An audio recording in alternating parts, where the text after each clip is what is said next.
Hi students, today I am back with your Malayalam journalism. Last class we discussed about translation. Today I am going to teach you transliteration. And I think I need not have to teach you because you already know what is transliteration, just to make you familiarize what is transliteration. The term transliteration is defined as a process of replacing or complementing the words or meanings of one language, that is the source language, with the meaning of another, as sometimes the exact equivalence or exact meaning might not exist. Sometimes there may not be any substitute for the word in source language. Then definitely we are using such words in transliterated form. Trans plus liter, that means something associated with the literature or something associated with linguistics, like that you can take it. A translation takes a word in one language and adjusts it a little to make it look and sound like another language, and then the places it in with the rest of the text is that other language. A translation takes a word in one language, then adjust it a little to make it look and sound more like the other language, that is the targeted language. You can see an example. Bishop. Some transliteration are partial, such as when a source word is transliterated by finding all possible suffix and prefix segments based on the source word's letter. That means bishop is an exact example. So it is an Anglo-Saxon word and actually it is bishop, and we pronounce it as bishop. So translation is the representation of sounds in a source language in the phonetic notation of the targeted language. So when we talk about the capital of Japan, if you are talking about Japan, we talk about Tokyo. That is a transliteration into the Roman letter of the English alphabet of the Japanese word Tokyo. Actually we are transliterating the Japanese word Tokyo.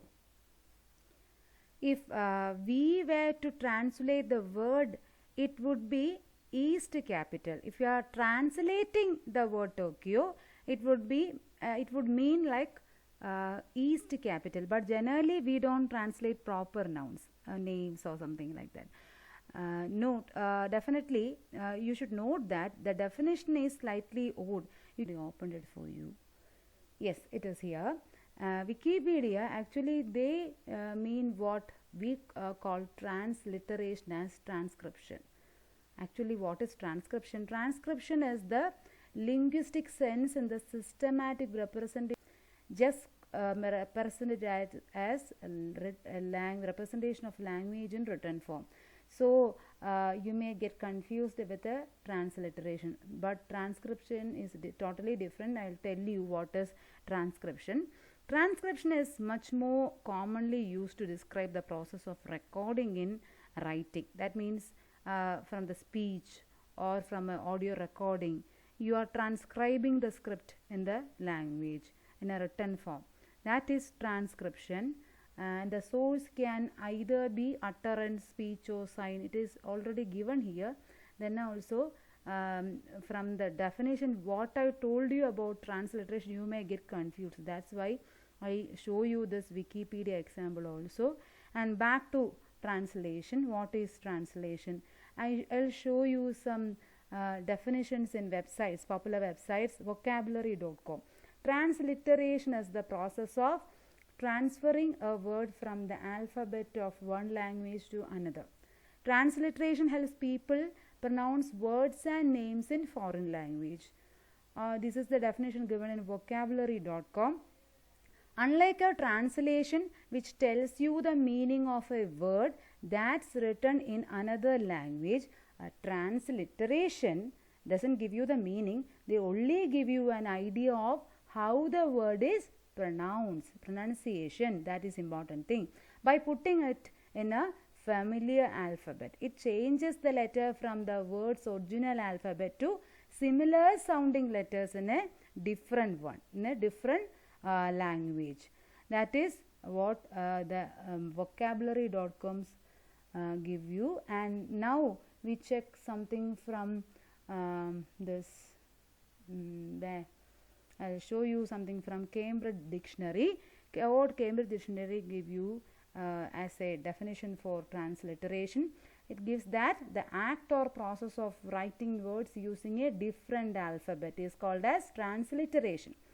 The text aimed to produce a phonetic translation of the dialect using the main languages of the day. Transliteration helps people speak a language by showing the pronunciation in the language they understand. It's very common in film industry and all. I have seen that the artists from other languages, like when actress is coming from Telugu or Tamil, or actor is coming from Hindi, they used to write a script in their own language. It is same in the case of singers and all. If Shankar Mahadevan is going to sing a Malayalam song, definitely he will be writing the script in his own language, either in English or in Hindi. Then he use it as a basic script. So transliteration helps in such a form. And now definitely you should understand the difference between translation and transliteration. For journalism, how it is used is when you are working for a, if you are working for a English daily, and you may get materials like news releases, or you may take interviews in Malayalam. That means sometimes you may be, if you are working in a region Kerala, definitely you may be receiving the material in, that means the resources or the sources will be providing you information in Malayalam, and definitely you have to translate it to your targeted language. That means you are working for Hindu or the Indian Express, definitely you have to convert it, you have to translate it. But in the case of transliteration, it is not like that. That is what actually I give an example about translation. But in journalism, transliteration is some words doesn't have some replacements. For example, namaskar. Namaskar is actually a transliterated word. It originates from Sanskrit, and it is used as namaskar in Hindi, and Malayalam we use it as namaskaram. You know certain words like NIA, National Investigative Agency, investigation agency, how it could be translated into Malayalam for a Malayalam media. National Investigation Agency, NIA, it is used like that. Certain organizations like WHO or for NASA or for ISRO, it's all used like that. And you know about the word diplomat. It's often used in our Malayalam media associated with the gold smuggling case and all. And you know the word Naishtika Brahmachari is often used in world media. Almost all English and Hindi media use this word. And you may remember the trouble caused by this word to P.C. George while talking to another media, because he doesn't know how to translate Naishtika Brahmachari and all. So certain words doesn't it is difficult to translate, so we have to transliterate. That is how we use transliteration in journalism.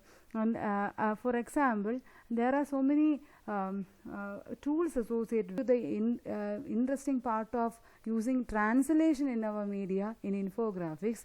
But if you are going for transliteration there, it will be horrible. So each of the things, that means translation and transliteration, has its own positives. This is a beautiful infographic used in Malayalam Manorama Online, Kerala COVID hotspotugal, and when you scroll it down, you can see there are interesting details given here. Everything is written in Malayalam with the all infographics and all. Okay, the same thing I'll show you to in English edition also. It will connect it soon. Okay, that is the case. You can see it here, the Malayalam Manorama hotspot in Kerala.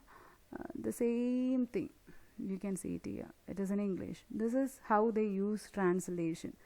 But for transliteration, it is not possible. So let's understand the difference between translation and transliteration through this passage. Translation. There are many definitions of translation, but translation is the act of expressing an author's intended meaning in another language in which they are not fluent. That is translation, translating from the source language to the target language. Whereas transliteration, it is the process of expressing the sound of how a word is pronounced in the source language in the alphabet of the targeted language. You are just replacing the alphabets. The most popular use of transliteration is in the context you have been advised to use it. That means in what context you are using transliteration is very important. Here are some examples, you can see it. I will highlight. This is given in london-translation.co.uk, and I'll show you some examples. The Alexandru, the name Alexandru Kazaku. It is a Romanian name. You can see the translation. It's actually Russian. It is written like this, and in Russia it is sounds like this. Alexandru Kazaku. And the same thing you can see in the Siberia. In Siberian language, the Alexandru Kazaku is written like this only, like this, and it is pronounced like Alekandru Kazaku, Alekandru Kazaku. And in Ukrainian it is written like this, and it equates, or it pronounced like Ole. O, it starts with O. Alexandru Kazaku. I don't know whether the pronunciation in Ukrainian is the same. I am trying to read this alphabets, that's all. So in Russia, in Siberia, and Ukraine, we are trying to see the difference, how it is used. The certain differences are there in the pronunciation of the language. Anyway, pronunciation only varies. The thing what we actually say, we usually use switch, fan. All these are very common words in our life. If we are going for the we are going for translation of this word, agamana gamana, vaidyuti agamana gamana, niyandrana yandram and all, it will be too confusing. So in certain cases we have to follow transliterated words, like adding the prefixes or suffixes. Definitely we have to do some adjustments in daily life and in journalism. So hope you understand.